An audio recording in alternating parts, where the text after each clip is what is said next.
Дороги в Аймяконе превратились в настоящие реки. В социальных сетях местные жители делятся видео, на которых по улицам вдоль домов, где раньше можно было пройти пешком или проехать на машине, люди плывут на лодках. Ой, ужас. Затопленные дома и дороги. Сразу несколько районов Якутии во власти паводка. Реки вышли из берегов из-за сильных ливней, и уровень воды продолжал расти. 16 июля, 7 часов утра, вода затопила наш дом. Очень быстро, моментально, буквально на глазах. Поэтому, естественно, не смогли ничего не спасти. Ни мебель, ни одежду, ни бытовую технику. Прямо с крыльца дома нас на моторной лодке увезли в эвакуационный пункт здания больницы. В данное время наш дом очень в плачевном состоянии. Мой муж инвалид, имеет ограниченные возможности по здоровью. По этой причине мы остро нуждаемся в помощи со стороны. С первых дней чрезвычайной ситуации спасатели эвакуировали людей, в том числе 30 детей. Они были направлены в лагерь «Энергетик» в Якутске. Ребята прибыли из подтопленных сел Аймякон, Уснера и Сордонгнох. Прибыв в Якутск, их расположили в первом корпусе лагеря в одном отряде. В их распорядок дня вошли не только зарядка и интерактивные занятия, но и военно-спортивная подготовка. Многие дети впервые в лагерь приехали, они удивлены, ждут ближайшие препятствия, кружки, конкурсы. Сейчас придумают название отряда, девиз, плакаты рисуют. Ну а тем временем на малой родине ребят ситуация оставалась сложной. Уровень воды в реках рос. В результате паводка всего подтоплено около 400 дворов, в которых проживает более 1300 человек.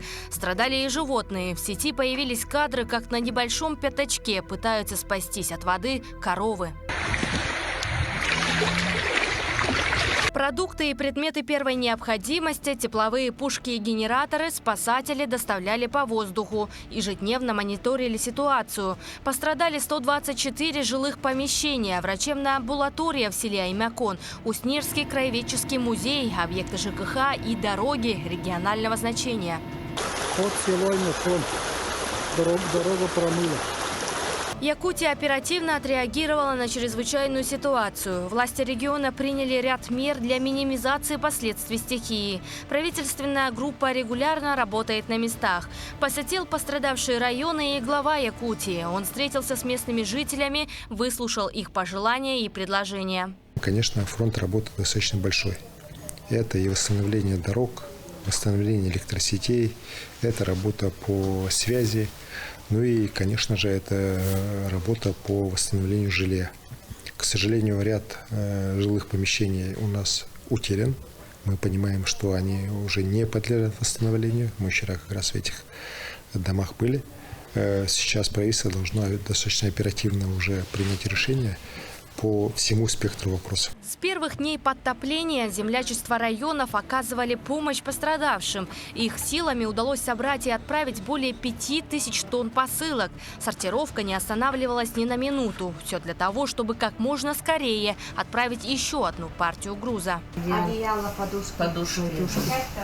Очередной звонок поступил от якутянина, который решил поддержать пострадавших от подтопления. Подобных звонков поступало множество. Неравнодушные люди приносили разнообразные вещи – от теплой одежды до спецоборудования. Как только объявили чрезвычайную ситуацию в Аймяконском улусе, в городе Якутске был создан оперативный штаб по инициативе Аймяконского землячества. В эту работу включились очень многие, не только жители Аймяконского улуса, или родом оттуда, но и еще и представители других улусов, представители общественных движений, организаций, все те, кто хочет помочь. Число желающих оказать необходимую помощь людям, оказавшимся в трудной жизненной ситуации, только росло. Вне зависимости от возраста помогли и пожилые люди. Мы сейчас проживаем в микрорайоне Марха города Якутска.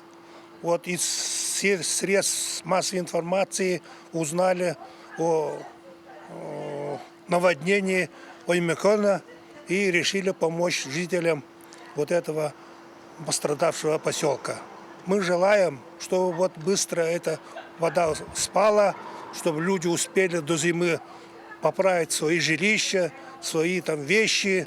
Тем временем в районах, пострадавших от паводка, полным ходом идут работы по восстановлению дорожной инфраструктуры. Особое внимание уделяется межпоселковому сообщению, где зафиксировано около 30 поврежденных участков. Мы сейчас с вами находимся в микрорайоне Нерский. Он находится в 4 километрах от поселка Уснера. Проживает где-то более 70 человек. После наводнения у нас было потоплено дорожное полотно внутрипоселковой дороги, размыло большие участки около 600 метров.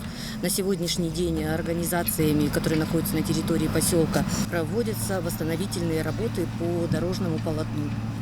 Благодаря оперативным действиям подрядных организаций проезд на большинстве из них уже восстановлен. На муниципальных автодорогах выявлено более 20 проблемных участков. Все они взяты под контроль. Временный проезд обеспечен. Благодаря этому появилась возможность доставки посылок не только по воздуху, но и по земле. Большое содействие оказали водители службы такси Аймяконского района. Они безвозмездно доставляют грузы в пострадавшие районы, находясь в дороге почти 3 суток. Несколько тонн теплой одежды, постельных принадлежностей, продуктов питания. Отправляют все, что может оказаться полезным. Как отметили волонтеры, в первую очередь жителям подтопленных районов необходимы доски, гвозди и инструменты для восстановления своих домов. Я хотела бы призвать жителей города Якутска, помочь еще первыми необходимостями, продуктами, питаниями, постельным бельем, одеялом, краской и звездкой, краской для этого, для пола и все это, чтобы и бытовую технику. Первая необходимость, которую восстанавливает. И надеюсь, что мы все вместе осилим и поможем нашим жителям, пострадавшим жителям Улусов. Стихия в районе уже отступила. Впереди большой фронт аварийно-восстановительных работ. На помощь им отправились строительные бригады из 15 районов республики.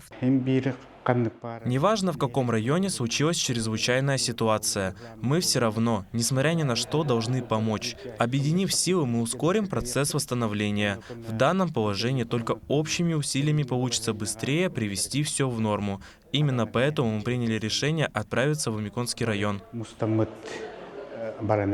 В Аймякон я собираюсь поехать впервые. В сложной ситуации я считаю, что просто обязан поехать и помочь. Якутск также не остался в стороне. Чтобы помочь восстановить дома, которые сильно пострадали, отправилась на помощь мобильная группа из 10 человек. Они будут находиться в Аймяконе 10 дней. Затем их сменит 2-я бригада. Это уже мой 4-й выезд, на всю жизнь Якутска. Первый раз я побывал при тушении пожара в Горном районе и Верхневилюйском, Вилюйском группам районов. Поставили цель администрации Аймяконского района восстановить 3 жилых дома. Точнее 2 жилых дома.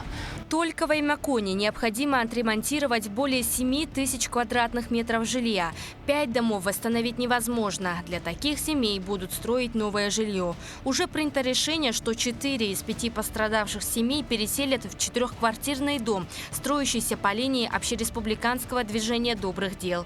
Капитальному ремонту после вызванного паводком наводнения в Аймяконе по предварительным данным подлежат 110 домов.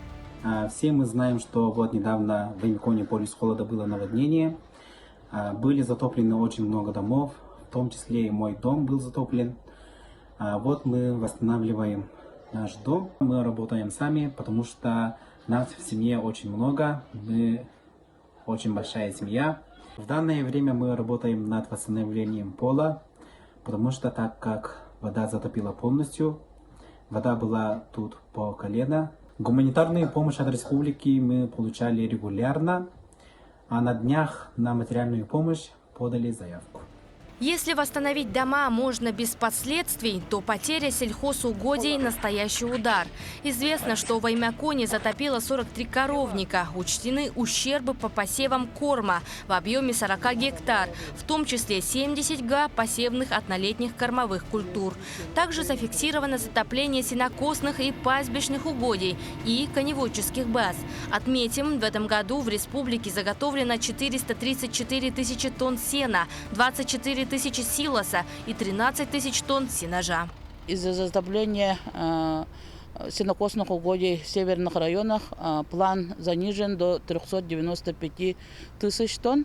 На сегодняшний день мы должны выполнить от поставленного плана 91%. На сегодняшний день скошено 68 тысяч гектаров и заготовлено 53 тысяч тонн. Это составляет 12% от установленного плана. Сейчас среди жителей, пострадавших на слегов, нет паники. Район постепенно восстанавливается от последствий стихии. Огромные лужи, распахнутые настежь двери и окна для просушки домов напоминают о произошедшей трагедии. Аймяконцы верят, что в этой беде они не останутся одни и без помощи. У нас очень много жителей нашей большой республики помогают всем, да. И предприятия тоже очень много помогают. В связи с этим я всем через вас передаю огромное спасибо и благодарность.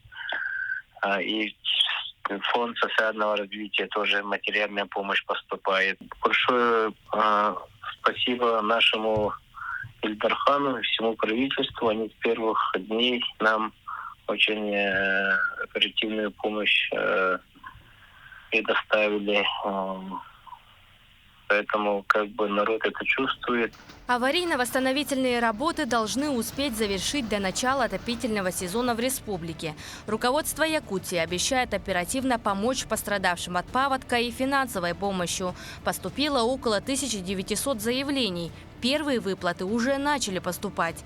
Несмотря на текущие сложности, связанные с восстановительными работами после паводка, пострадавшие районы постепенно возвращаются к привычному ритму жизни.